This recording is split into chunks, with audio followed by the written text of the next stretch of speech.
إجابة على سؤال أختكم هناك لما سألت كيف نفعل مع الآخرين، كيف نتواصل معهم، كيف ندعوهم.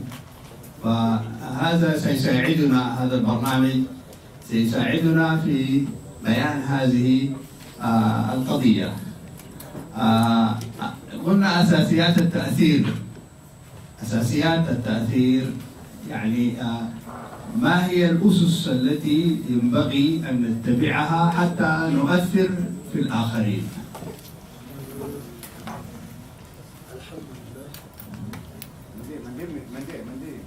Rehefa vidira sy misotrana Allah subhanahu wa ta'ala izy dia nanambara hoe atsika zao dia resaka zavatra izay mamaly mifantanian'le anabavy teo aloha hoe atao hoana ny fomba fifaneraserana sy fiantsoana ireo olona mbola tsy anatin'ny fiainana Islam mba ao anatin'ny fiainana Islam.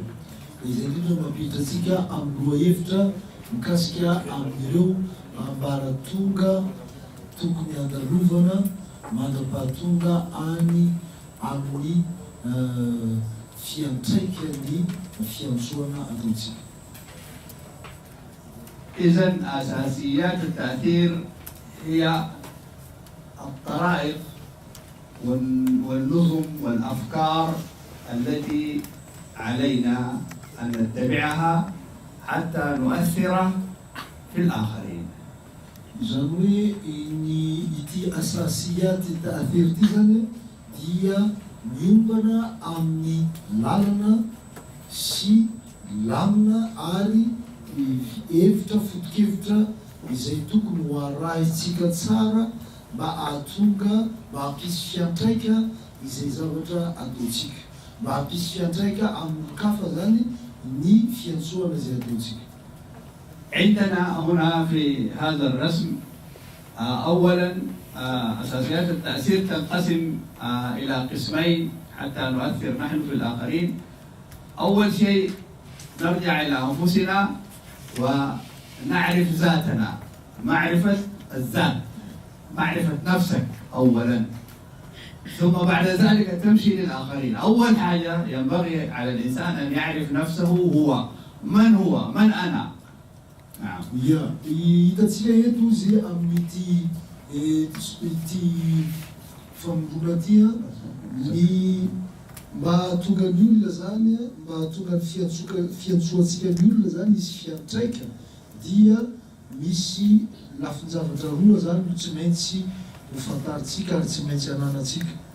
Hitantsika zany eto izy ity mizara roa, misy maarifato dhaty, zany hoe ny fahafantaran'ny olona anankiray ny tenany aloha, tsy maintsy miverina any amin'ny tenanao aloha ianao, mamantatra ny tenanao aloha ianao hoe iza moa izaho. Rehefa aveo vao miditra amin'ny famantarana an'ilay hafa. معرفة الذات، أنت إنسان عندك مكون من مجموعة مشاعر، مكون من مجموعة مشاعر. هذه المشاعر هي التي تقودك في الحياة، وهي التي توجه علاقاتك بالآخرين. إذن أنت تعمل عملية تشريح لذاتك حتى تعرف إيجابياتها وسلبياتها. Zany ny famantarana ny tena zany dia miainga avy amin'ny famantaranao ny tarigetra anananao sy ny foto-kevitra ijoroanao. Ary amin'ny alalan'izay, zany hoe izay le tarigetra sy foto-kevitra ijoroanao izay no mitondra anao amin'izay rehetra ataonao. Ka rehefa fantatra ny olona anankiray ny tarigetrany sy ny foto-kevitra ijoroany ka fantany ihany koa ny lafy tsara sy ny lafy ratsiny amin'izay zavatra izay, dia amin'ny alalan'izay zany no ahafahany mamantatra hoe iza marina izy. هنا عندنا في معرفة الذات، لتعرف ذاتك تجيب ورقة تقسمها إلى قسمين: إيجابيات سلبيات. إيجابياتك عندك وسلبياتك عندك. هل أنت في سلبيات مثلا كثير الغضب، إنسان تغضب بسرعة، ولا تتمالك نفسك عند الغضب؟ هل أنت إنسان دائما تظن في الناس السوء، ولا إنسان سليم النية تجاه الآخرين؟ هل أنت قوي الملاحظة أم أنت غافل؟ تأخذ ورقة وتكتب فيها إيجابيات وسلبيات. هذا معناها نحن نعمل معرفة الذات تحت شعار حاسبوا أنفسكم قبل أن تحاسبوا. حاسبوا أنفسكم.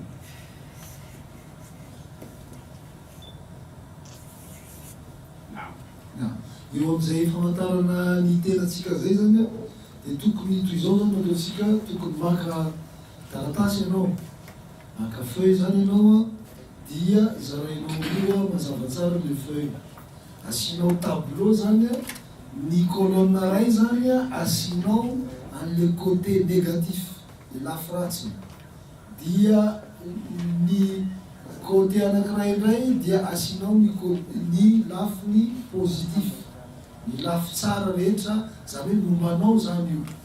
Dia rehefa avy eo amin'izay zany ianao mandiny tena, zany hoe ny tena marina aminao mihitsy zany no jerenao akaiky. Ohatra hoe zaho ve olona mora tezitra, sa zaho olona mahafehy tena eo anatrehany atezerana. Dia soratanao zany raha ohatra izay le izy hoe tsy olona mora tezitra.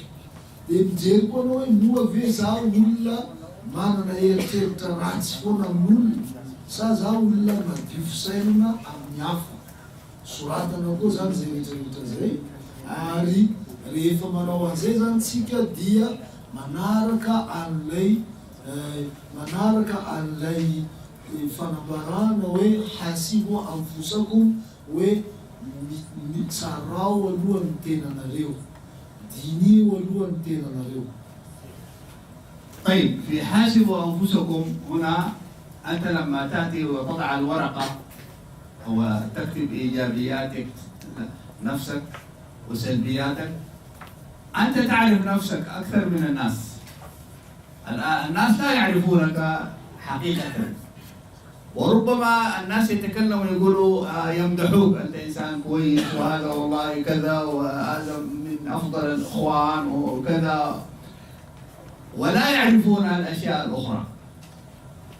فحكم الناس حكم انطباعي، لكن حكمك أنت حكم حقيقي. حكم الناس عليك حكم ظاهري لا تقتر به، لا يغشوك، لأنه حكم ظاهري. لكن أنت حكمك على نفسك حكم حقيقي. لذلك سيكون هذه المحاسبة الذاتية محاسبة صادقة جدا بينك وبين نفسك. تأخذ هذه الورقة وتكتب فيها محاسبة لنفسك. Mahakasika amin'io fitsarana tena io a, ianao no mahalala kokoa ny tenanao mihoatra ny olo-kafa. Mety misy olona dia rain'olona hoe manao mashallah, anao olona tsara, anao mendrika indrindra amin'ny raha ho namana rehetra, ianao toy izao. Kanefa izany fitsaran'olona izany dia avy aty ivelany, fitsarana an-tendrony, zany hoe fitsarana tsy voatery ho marina, fa ianao kosa dia mahafantatra misy kokoa ny tenanao. Ka ny fitsarana ataonao amin'izay rehefa ianao no mametraka fa hoe izaho dia toy izao, dia izay ny fitsarana marina kokoa. Ary izay no fitsarana azo antoka kokoa, satria ianao no mahalala kokoa ny tenanao mihoatra ny hafa. لما عملت اختبار لنفسك، تشريح لنفسك، بعد ذلك تعالج هذه النفس. النفس هذه فيها فجورها وتقواها. فجورها وتقواها. هذه هي النفس مطبوعة هكذا، فيها الخير والشر، وأنت فيك نسبة من الخير ونسبة من الشر، وعملت قياس وتشريح ذاتي لنفسك. بعد هذه المرحلة، يعني بعد مرحلة التشريح، تأتي مرحلة تعديل النفس، يعني ونفس وما سواها فألهمها فجورها وتقواها. النفس مركبة فيها الفجور والتقوى، لكن قد أفلح من زكاها. تأتي بعد ذلك بعد المحاسبة لشنو؟ لتحسين، تزكي نفسك، وهذا نسميه من معرفة الذات إلى إدارة الذات. إدارة الذات. تفضل. Anao rehefa manao an'le fitsarana tena na manao an'ilay fandanjalanjana ny momba ny tenanao, dia ho hitanao zany rehefa avy eo hitanao tsara hoe ty le lafy tsarany, ty le lafy ratsiny. Ary rehefa avy eo ianao dia miditra amin'izay amin'le fandanjalanjana, zany hoe rehefa vitanao zany ny fandraisana an-tsoratra hoe reto avy le lafy ratsiny, reto lafy tsarany, dia anao zany manao balance hoe aiza ny maro, ny tsara ve sa ny ratsy. Rehefa avy eo anao dia miditra amin'izay anao amin'le tena hoe fanamoarana an'izay zavatra zay, zany hoe fanarenana an'le tsy mety teo. Anao zany anao fanarenana ny tenanao. Io tena io nefa mozy dia mifamatotra amin'ny zavatra anankiroa. Misy antsoina hoe le fujuraha ary misy le taqwaha araka ny teny Allah azza wa jalla. Zany hoe misy ny tsy fifadiran'ovany, zany hoe misy zany ny lafy maharatsy azy ary misy ny lafy mahatsara azy. Ka zany hoe ny olombelona tsirairay zany naturatsika mihitsy zany le hoe tsy maintsy misy zany lafy tsara ary misy ny lafy ratsy. Ka rehefa tsika zany hiditra amin'io dia miditra amin'le etape manaraka nambarina Allah azza wa jalla hoe qad aflaha man zakkaha. Zany hoe Allah azza wa jalla laza hoe le nafsitsika, le tenatsika zany dia misy foana io lafy tsara sy lafy ratsy io. Kanefa kosa ny avitra dia zay navita nanatsara an'io tena io, zany hoe zay navita nanarina an'io. Ka rehefa miala avy tamin'ny ma'rifatu dhat zany tsika ozy a, rehefa avy namantatra tsara ny mombatsika ka nandanjalanja ny mombatsika, dia miditra amin'izay amin'ny antsoina hoe idaratu dhat, zany hoe ny fitantanana ny tena, zany hoe ny fifehezana ny tena. Zay ndray zany nataotsika manomboka eo. يأتي مثلا في إدارة الذات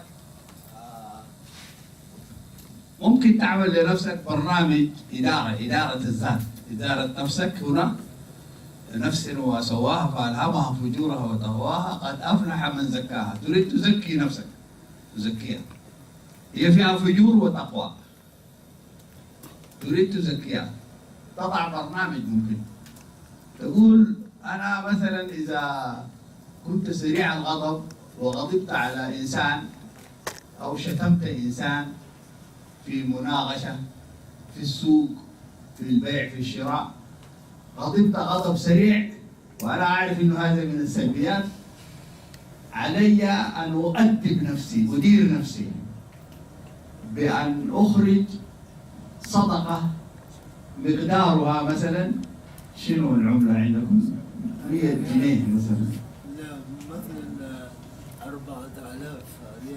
4000 ريال. يعني إذا أنا غضبت لأؤدب نفسي أطلع صدقة 4000 ريال، أو أصوم 3 أيام، أؤدب نفسي، أنا أربي نفسي. نعم. Ya, eo amin'izay lafy ny fifehezana ny tena zay dia tsy adintsika ozy fa hoe le tenatsika ao misy le lafy maharatsy azy, ao misy lafy mahatsara azy. dia hiditra amin'izay aratsika amin'le fifehezan-tena io zany hoe karazana hoe fitaizan-tena, fitondrana ny tena miala amin'le lafiratsy iny mandeha ho any amin'ny lafitsara. Ka amin'izay fotoana zay tsika dia mila mametraka programma, afaka mametraka programma anao ho an'ny tenanao, entinao hitantanana an'io tenanao io miala amin'ny lafiratsy iny mankany amin'ny lafitsara. Ka ohatra teneny amin'ny voalohany, amin'ny tapany voalohany zany ianao mila ohatra hoe raisinao ohatra hoe manomboka sadaka zao ohatra hoe 4 000 ariary avoako sadaka satria ohatra zany teo ohatra hoe zaho namora tezitra ka nalaky tezitra mafy tamin'olona anankiray zaho ohatra hoe tao anaty adevitra na teny an-tsena na tamin'ny lafiny zavatra hafa ka tafiteny ratsy olona aho ka rehefa avy eo zaho nahatsapa fa tena faiblesse ka in'le nataoko iny ka te hanarina an'iny zaho dia lasa ary zaho mametraka programme. Voalohany maka zaho sadaka, mamoaka sadaka zaho ohatra 4 000 ariary na zaho mifehy manao fifehezana manao soamo zany mandritra ny 3 andro.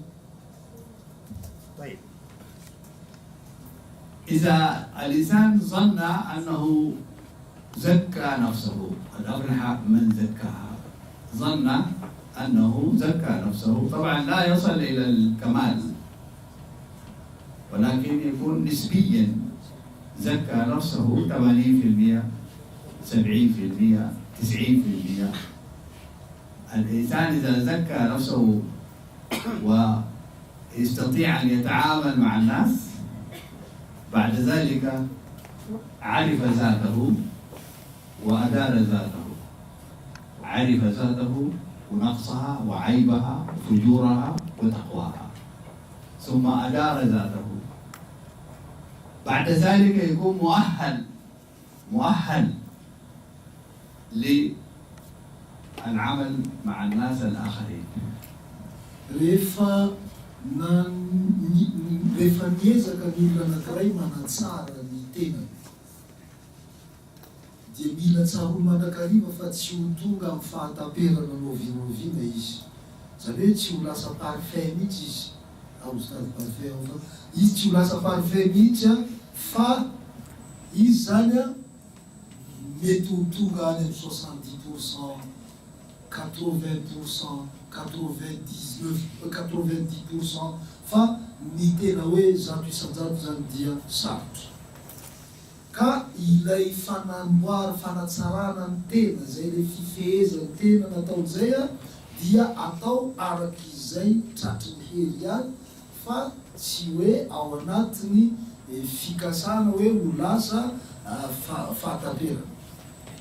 Ary rehefa navitan'izay le olona dia midika zany fa nahafantatra ny tenany izy, ary rehefa nahafantatra ny tenany izy ary navita nifehy ny tenany ka nanala ny tenany avy tany amin'ny tsy mety nakany amin'ny mety, rehefa avy eo indray izy dia mila mifindra indray izy mankany amin'ny famantarana ny hafa.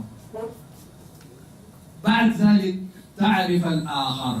الآخر من؟ هو الإنسان الآخر المستهدف بالدعوة. أختكم سألت عن طريقة الدعوة. أول حاجة قبل ما تدعو الناس تعرف الناس. زي ما عرفت نفسك تعرف الآخر. الآخر هو الشخص المستهدف بالدعوة. هذا الشخص المستهدف بالدعوة أنت لا بد أن تعرف شخصيته، لا بد أن تعرف بصمته. كل إنسان عنده بصمة مختلفة من الآخر، ليسوا سواء، الناس ليسوا سواء، كل واحد عنده بصمة. أنت إذا استهدفت إنسان لا بد أن تعرف بصمته، لا بد أن تعرف كيف تدخل عليه. كل إنسان عنده مفتاح لشخصيته، أنت ينبغي أن تعرف ما هو المفتاح الذي يفتح عقل وقلب هذا الشخص. Tahaka ny namantaranao ny tenanao teo a, tahaka ny hoe milana hoe tsy maintsy namatatra ny tenanao no ianao dia ilaina ihany koa ny mamatatra ny hafa. Ny hafa resantsika dia ny olona izay hafa ankoatranao, ny olona izay kendrenao ampitanao ny hafatra izay tianao ampitaina na tianao anaovana ny antso. Rehefa ianao andeha hamatatra an'izany olona izany dia mila fantarinao zany a ny profiln'le olona, mila fantarinao zany a ny tsiambaratelon'le olona, satria ny olombelona rehetra dia samy manana ny tsiambaratelony, zany hoe ny cleny zany fanalahidiny, ary izy io tsy mitovy. Ny olona rehetra samy manana ny tsiambaratelony, ka tsy maintsy tadiavinao zany hoe aiza inona ny clé, inona ny laclen'ity olona ity, inona ny zavatra atao mba ampisokatra ny saina, inona no atao mba ampisokatra ny fony. Zay zany fantarinao voalohany ity olona ity.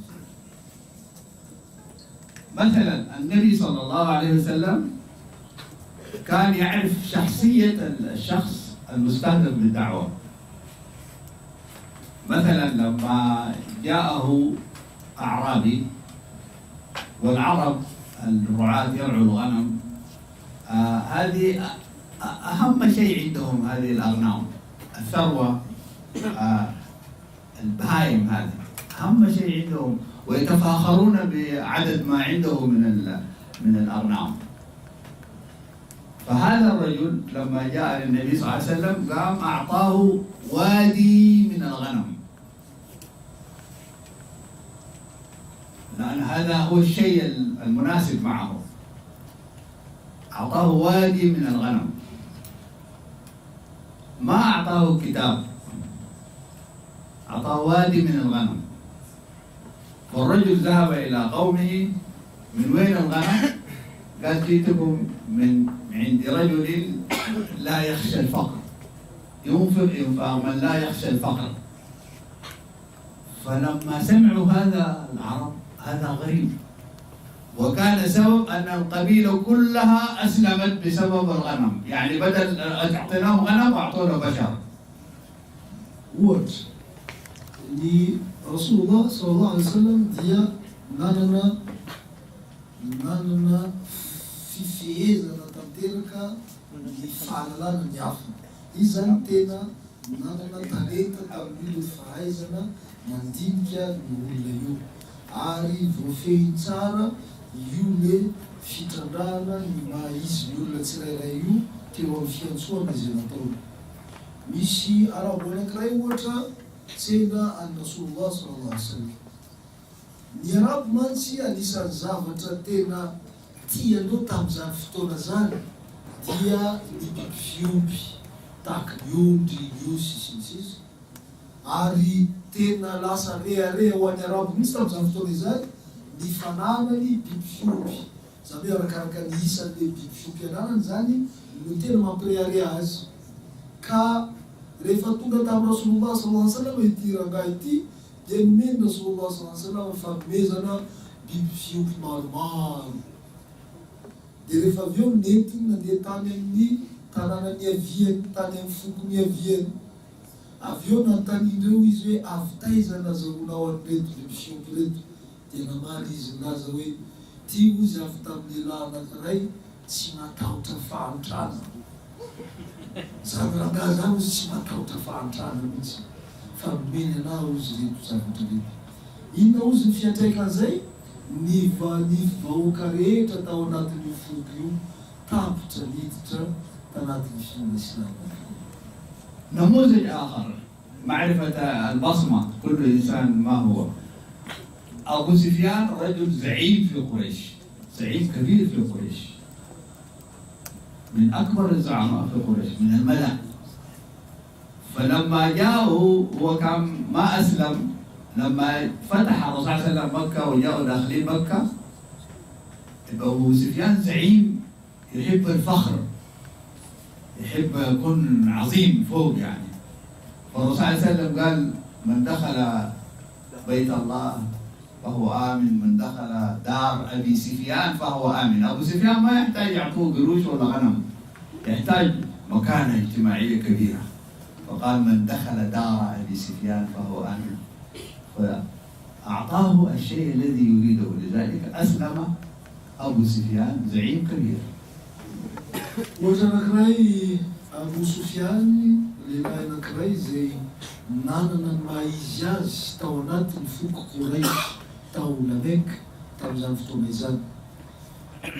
أبو سفيان ديا نونزان في ما نويز مانا مايجاز ديا ولا ديا ريها إيش ديا دوكا كاريفا توغن فتونا نمكافا رسول الله صلى الله عليه وسلم مكة رفديت تتو مكة رسول الله صلى الله عليه وسلم تابزان فتونا ديا جيرين رسول الله صلى الله عليه وسلم إنا ملاكلين أبو سفيان. فاتت رسول الله صلى الله عليه وسلم نزارف أبو سفيان ديت شمولا إزاي وميلا ومينا فاميزا نساتيا إزولا سارتوير نتيو فيرابون ني قريش زبين نانا نيزي ميلاينيز. فرسول الله صلى الله عليه وسلم انتادي أن لي سيكريني تاو بيفتيافنا فنايت. كرسول الله صلى الله عليه وسلم نيان سوات سوي زيميت تاو مكة ديا مانتفا ليمنا علي زيميت تاو توكتان أبو سفيان يانكيو ديا مانتفا ليمنا. إذن فسنيان ديا نازدار أبو سفيان من زربيت نادي في الإسلام. هذا في معرفة الآخر. هنا نعرف الإنسان الذي نبلغه، كيف نبلغه، ما هو الأسلوب الذي يناسبه، ما هو مفتاح شخصيته، ما هي بصمته. هذا في معرفة الآخر. الآن أنتم تعيشوا، فأنا أسألكم سؤال: من فيكم أنتم تعيشون مع ناس نصارى؟ أسألكم سؤال: من منكم من كل المجموعين هؤلاء هنا قرأ الكتاب المقدس؟ ما كاسكي ريفا مطارنا نيافا زيوز ريفا فانتتنو نيبوبا نيولا نغراي فانتتنو نيشابالاتيني فانتتنو نيفالالايدني زودي زاوزي ميتنا فانتالينا ناريو فانتالينو زيزم نارو. من قرأ الكتاب المقدس؟ زيزم نارو نو إفاناماكي ني بايبول زان. إذا إفاناماكي سورة ماسنا نان بايبول. من قرأ؟ أيوة. واحد اثنين ثلاثة 5 6 7 8 9 10. طيب 11. هذه نسبة جيدة، ولكن أنتم تعيشوا بين النصارى، لازم تعرفوا ماذا يقولون. ما تبحث في الكتاب المقدس ليس عن الخلافات، تبحث عن المتفقات. نحن نتفق معهم في ماذا؟ السيدة مريم محتجبة، صح؟ السيدة مريم تلبس حجاب، هذا متفق عليه. نحن نقول والله هذه أمنا السيدة مريم، أمنا، ونحن هذه قدوتنا السيدة مريم. أنتم رسمتم الصورة، ما نحن. صورة مريم من الذي رسمها؟ النصارى، وهي محتجبة. خلاص هذه قدوتنا نحن. وأنتم أين قدوتكم؟ ما في. يا فدوزي عليك بيفور تيجاتيو لوي نماكي فأزدين فايدروزيا ميارمونا أمني كريستيان نيدونتيفي لينايتي كا ilaina reo izy ny mamantatra izay zavatra lazain'izy ireo, zany hoe mamantatra ny foto-kevitra ijoroan'izy ireo. Zany hoe ilaina zany ny mamaky ny baibolindreo. Kanefa ianareo zany mamaky ny baibolindreo tsy mitady an'le lafiny tsy mampitovy hevitra anareo amindreo, fa le lafiny mampitovy hevitra ny tokony hojereny. Hoe inavy ireo tempoka mampitovy hevitra ny finoantsika amin'ny finoandreo. Raisiko ohatra ozy i Maria reny Jesoa, Mariam na i Maria mamany Isa na i Jesosy. Izy dia misarona tsara ohatra ny rorana bavy reo.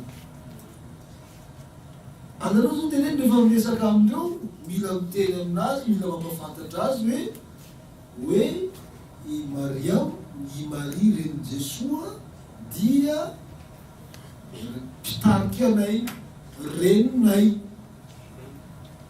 zany hoe mila maka ny fondreo zany satria reo dia makafy fantatra zany Marie zany ary manaja azy fantatra. Dia tsika miteny amindreo hoe ny sarony Marie dia hita fa misarona tsara tahaka ny vehivavy musulmane. Ianareo ihany ozy nanao ny sary io, ianareo mila tenentsika amindreo zany fa hoe ianareo anie nanao sarony Marie fa tsy zahay, kanefa le sary nataonareo dia navoakanareo tsara mihitsy vao izy misarondroa.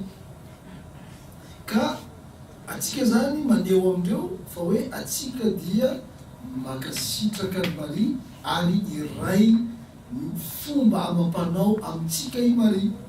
Eo amin'izay tsika volany ozy vao mampiditra amin'ny fanontaniana atsika manaraka amin'izay hoe fa iza kosa no mpitarika anareo ankehitriny, fa izahay dia manana ny mpitarika anay, fa iza no mpitarika anareo.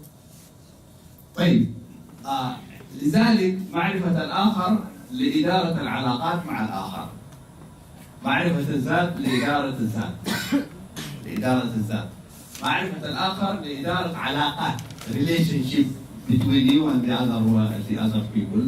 معرفة الآخر يعني لإدارة العلاقات مع الآخر. لذلك معرفة الآخر القرآن كله يا أهل الكتاب وقالوا كذا وقلنا كذا وأهل الكتاب كل هذا موجود تعريف. قالوا إن الله ثالث ثلاث، هذا تعريف بالآخر، معرفة الآخر ماذا يقول، ماذا يفكر، كيف يتصور، كيف، هذا كل القرآن موجود في هذا، قالوا وقالوا وقالوا. إذا معرفة الآخر، معرفة الآخر تقودنا إلى إدارة العلاقات. زين ني أتوي معرفة الآخر ناني فهمتارنا نيافزان dia miombana amin'ny fifehezana ny fifandraisana amin'ny hafa. Zany hoe miombana amin'ny fifehezana ny fifandraisana ataontsika ireo olona zay anaovantsika dawa na ireo olona zay ampitatsika ny hafatra.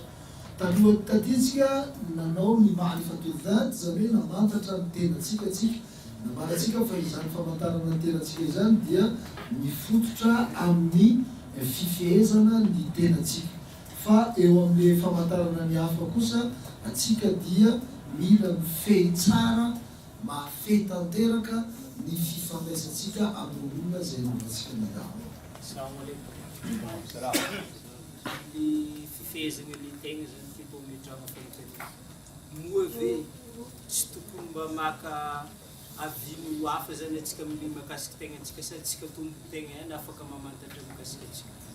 بالنسبة لمعرفة الذات أن يكفي لنا أن نحاسب أنفسنا فقط دون الاقتراح من الآخرين، دون استشارة من الآخرين.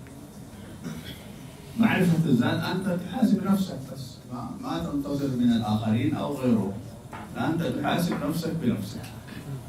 Ny fitsarana tenanao izy ianao ihany no mandinika sy mitsara ny tenanao fa tsy mila miandry ny mety ny fahitana olona. Wassalamu alaikum. Isan'ny zavatra izay teneniko voalohany dia ny fiheseham-poko.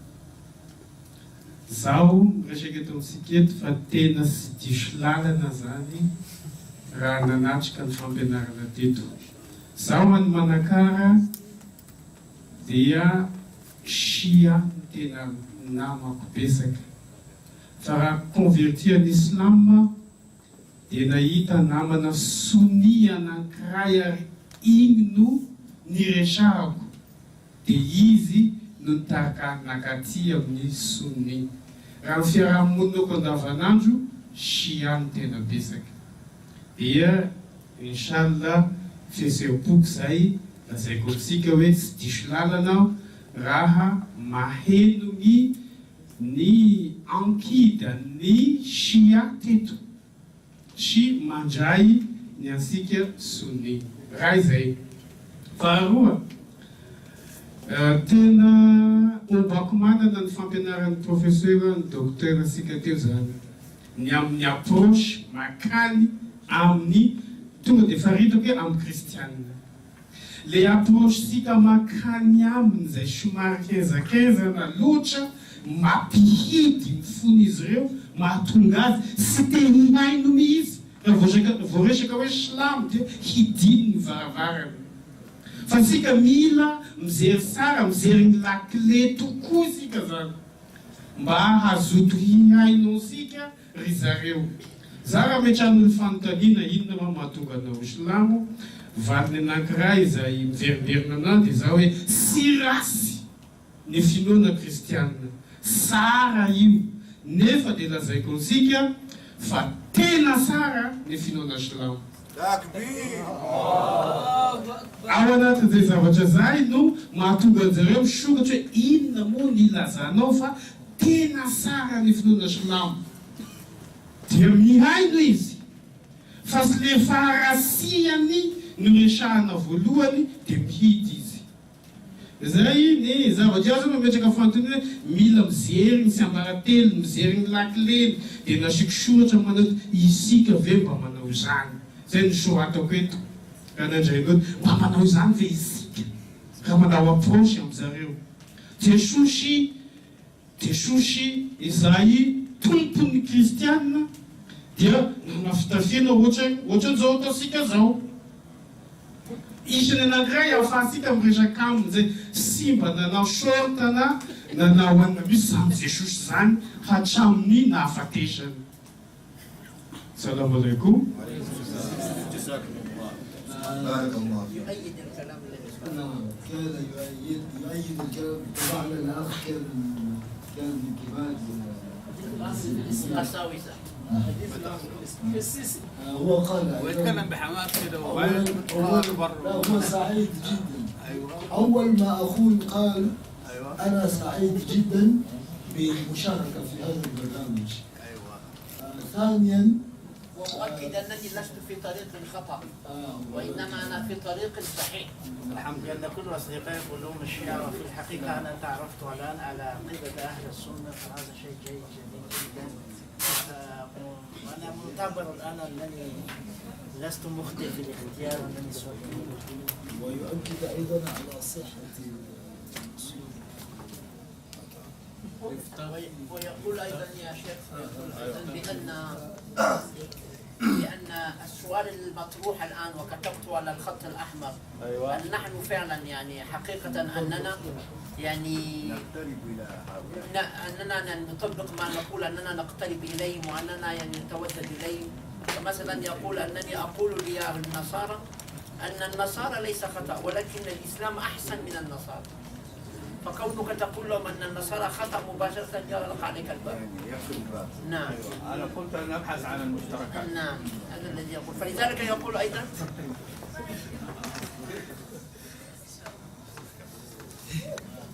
لذلك يقول أن عيسى لم يلبس يوما شورت، لم يلبس يعني سروال قصيرة، وإنما كان يلبس يعني كأن ثوب. فهذا من الأشياء التي يختلف بعضنا البعض. أيوة الاتفاق، الأشياء المتفق عليها أحسن، يعني أنت تبدأ بالمشترك قبل المختلف. المشترك كثير جدا